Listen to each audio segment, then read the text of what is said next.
My lords, that's me.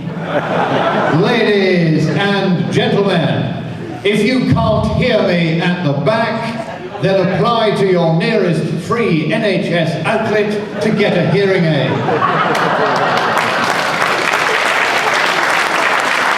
It is an honour and a delight for us of the Celtic Fringes to present ourselves to you today. You've just heard David Diolch-yn-fawr Nafyd Bach.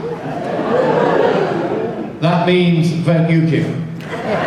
And I was in fact on one of these cultural late night programmes in Scotland the other day where the presenter was addressing his audience of about 3 people on the joys of the contribution of the Celtic Fringes to the development of medieval literature.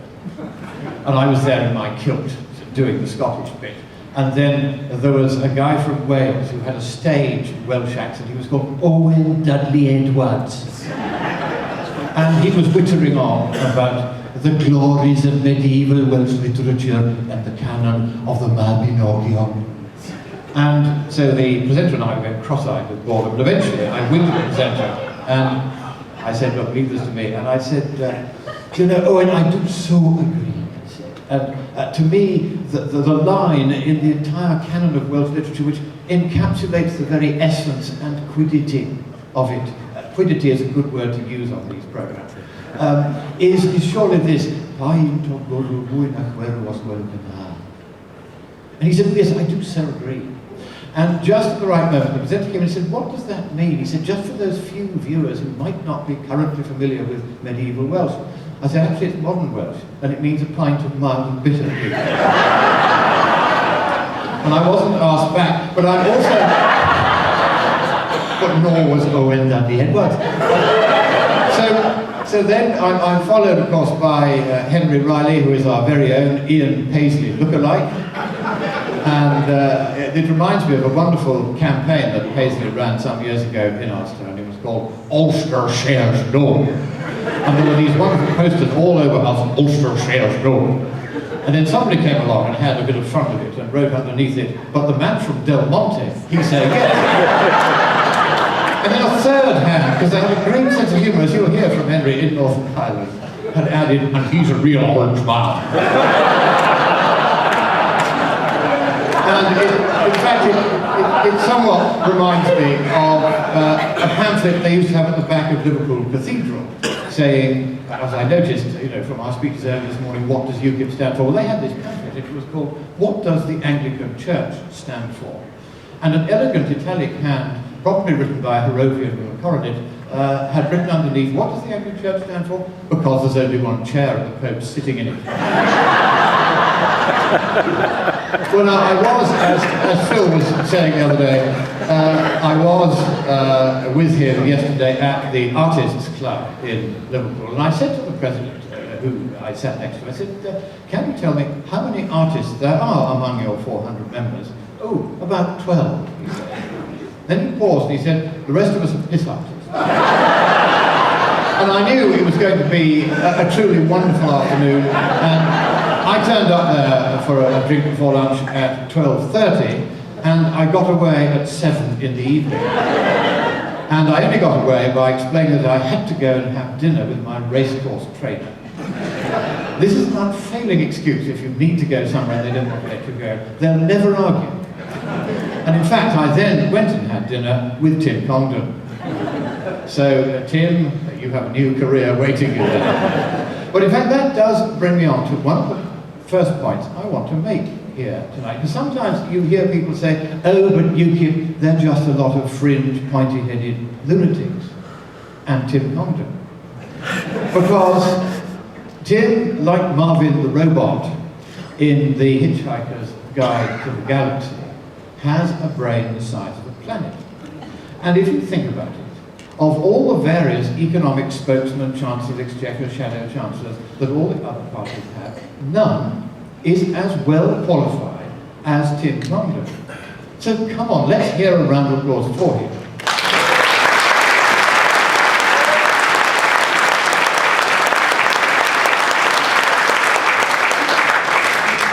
there was one economic statistic which was perhaps a little over-ambitious in what he said. He said that Nigel Farage would be entering number 10 in 2015. Not if I have anything to do with it, it will be 2014 at the latest.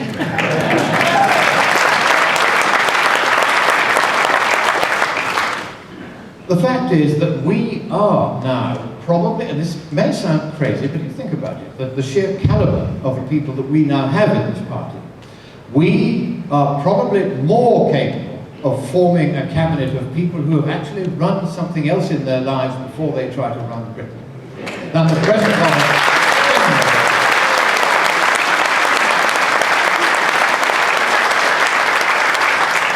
what has David Cameron ever run before he tried and failed to run the country? Or George Osborne, whoever he may be. These people are not fit to govern. And here is what is going to happen to these people. They are going to lose the next election. The temporary difficulty that the Labour Party has with the trade unions, which they've had for the last 100 years, that is not going to stop them in the end being elected, because this coalition of children, as I call it, they've been so dismal. They've been an abject failure, and even with the worst potential Labour Prime Minister in a century, I think Labour is still going to win. That will be the end of Cameron, because we can't do business with David Cameron. I am arranging for a fruit cake to be sent to number 10.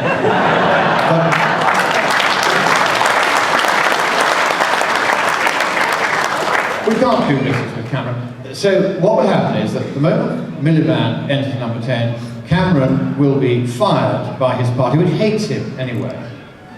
And could I have that phone, please? I'd love to make a free call. Now, once we've got rid of Cameron, then Boris Johnson will probably come in as leader. With him, we can do business. But I'm going to put what is now, just before I cheer you up again, a rather difficult question to you, which is, are we, through political immaturity and stupidity, going to prove the one party that is the most serious obstacle to our getting an early referendum on whether we stay in or come out of the European Union? Now you may think, what is this guy on? Why is he saying that? I'll tell you why. Because if Johnson becomes the leader, he will know that he, like Cameron, cannot win an overall majority without the support of UKIP. He knows that he can't do it. So he is going to want to do a deal with us, so that in return for his solemnly and publicly agreeing that he will bring forward a referendum bill immediately after the following general election, we will in some form or another stand with him and help him to do that. But there are irredentists within UKIP who say, no, we must be pure and true, we must go on campaigning solely for a UKIP government, we mustn't do deals with anyone. Now, if you read Sun Tzu on the art of war, you should, it's a short book, he says you should not be frightened of forming alliances, however temporary, provided that those alliances unquestionably advance your own cause. So let me ask you, very bluntly, a question. Do we want to give the British people, at the earliest possible opportunity, the chance of a referendum to stay in or come out of the European Union? Yes! I did not hear that. Yes! I still didn't hear it. Yes! I must get one of those NHS hearing aids. Now, yes, we do want a referendum. We want an early referendum. It is the policy for which we are best known. Indeed, we're often accused of having only that as our policy. It's not true anymore, but they still think it is. And so if we were not to do a deal, if we were to deny Nigel Farage, who is here, by the way, can we give him a round of welcome?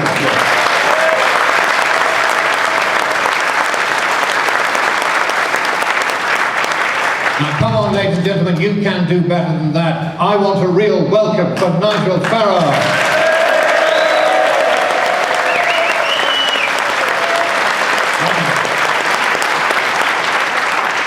Next time I mention the name of the leader, I want you to come to your feet and do that. Will you welcome Nigel Farage?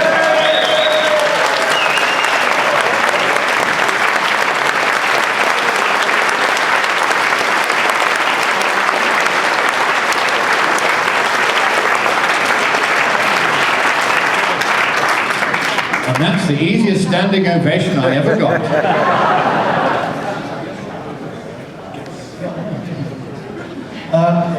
I've just been told Nigel Farage isn't ready to speak. That must be a first. Get that man a cigar and a pint of beer. That works well with Nigel usually. Especially if you barricade him into a pub so he can't get out. But now, yes, we do want a referendum, but there's many other things we want. And as Stephen Wolfe has very movingly said today, this is a party which believes that the people know best what is best for the people. We trust the people, and we're the only party that says, not only on the European question, but on any other question. If they don't think that we, the governing class, are representing their wishes, then we will give them the right to call a referendum whose results on any subject will be binding on the legislature, whether the legislature likes it or not.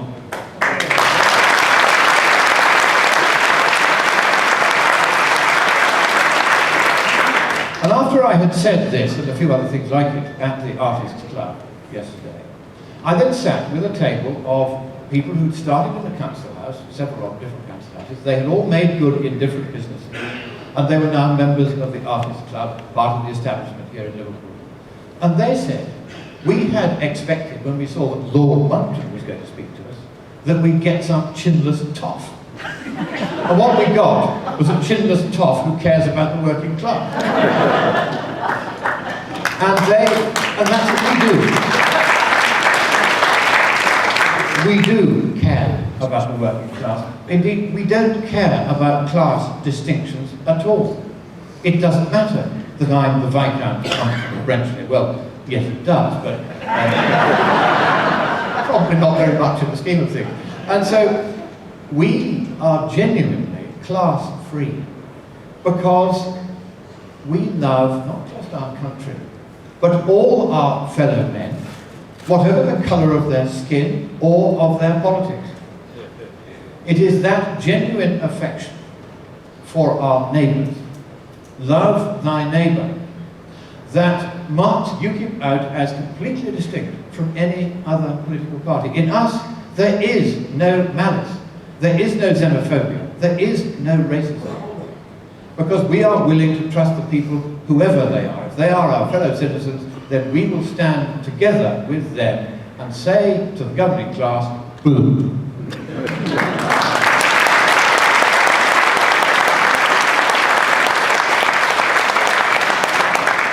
And the three gentlemen who started life in council houses and now had their own nice comfortable houses in Bootle and Stockport and had made good in business, they said, you know, we used to vote Labour, then for a bit we voted Tory, but we really couldn't bring ourselves to vote Tory with any conviction, not these days.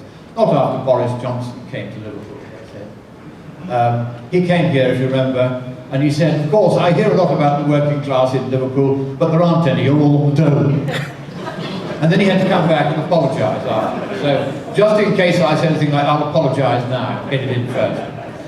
But they said, we have now heard what UKIP stands for, and we've talked among ourselves, and we are all going to vote UKIP from now on. That's the change that's coming. We're not just ex-Tories, like me. We're now ex-Labour, ex-Council House, working class, like them. Everybody is now wanting to join UKIP because we stand for what they stand for. We stand also as the pro-European party. Now sometimes this surprises people. The editor of the Daily Express in Scotland rang me up the other day and he said, I want to hear about UKIP's attitude to Europe. I said, we are the pro-European party. That's why we're against the European Union. Because which continent was it which gave to the world not only the concept, but the very name of democracy? It was the Europe of Demosthenes and Pericles. Which Europe was it that gave us the great painters? It was the Europe of Turner and of Leonardo da Vinci? Who was it that gave us the great sports that the world now plays? It was the Europe of Wimbledon tennis, of the boy who picked up the ball and ran with it, rugby. In fact, nearly all of these sports began here in these islands. So Europe to us is not a foreign country. It is our beloved continent. And we stand as the only pro-European party because we will not accept the repudiation of that long tradition of democracy, of freedom, of ingenuity, of invention, of éclat, of esprit, of élan, and of success. We do not reject that, we welcome it, we uphold it, and we will, once we do eventually see Nigel Farage safely in through the back door of number 10. We will then see him re-emerge briefly to address the tremblingly expectant nation. And he will say, as William Pitt the Younger said, as he was dying after 17 years of fighting and eventually defeating Napoleon, and he said at the Lord Mayor's banquet, he said this, he said, England has saved herself by her exertions and will, as I trust, save Europe by her example.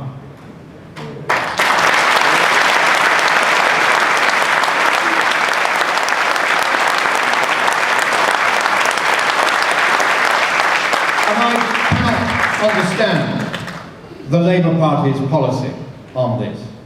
They say we are against a referendum to determine the national interest because it's against the national interest.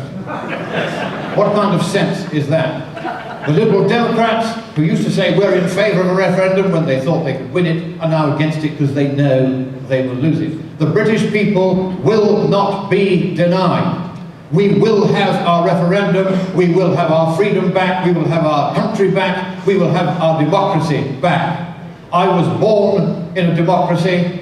I do not live in one, but I firmly intend to die in one.